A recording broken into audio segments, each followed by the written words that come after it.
এখন তো আমাদের 10 দলীয় জোট, অথবা আজকেও ঘোষণা আসতে পারে বা আগামীকাল আমাদের জোট আবার 11 দলীয় জোটে যাচ্ছে। আরেকটি দল অন্তর্ভুক্ত হবে, আজকে ঢাকা না থাকার কারণে প্রেস ব্রিফিংটা হয়নি।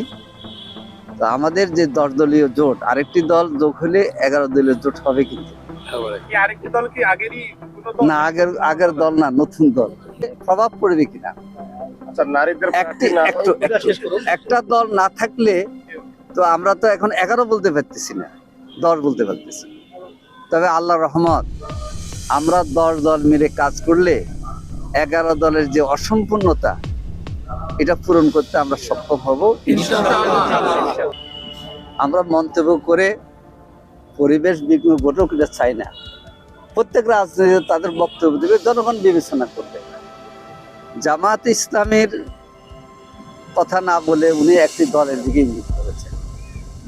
আর জামাত ইসলামের ব্যাপারে সবাই মানুষ জানে যে জামাত ইসলামী একটি ইসলামী আদর্শ ভিত্তিক দল। সেজন্য এই জাতীয় কোনো অভিযোগ জামাত ইসলামের ক্ষেত্রে কেউ বললে এটা জনগণ বিশ্বাস করবে।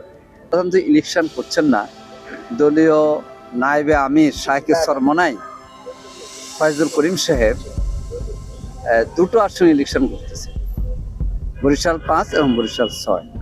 তো বরিশাল 5টা আমরা সমর্থন দিয়ে আমরা প্রার্থী দেব না। এটা এই জন্যে যে তাদের সাথে অনেক দিনের আমাদের একটা বন্ধুত্ব গড়ে উঠেছে। আমাদের সম্মানিত আমির জামাত বলেছেন যে ভাই এবং বন্ধুত্বের সম্পর্ক গড়ে উঠেছে, এটাকে আমরা সমুন্নত রাখতে চাই। এটার একটা উদাহরণ হচ্ছে এটা, আমাদের থেকে চলে গেল তারা আমাদের অনেক দিনের শরীক হিসাবে তারা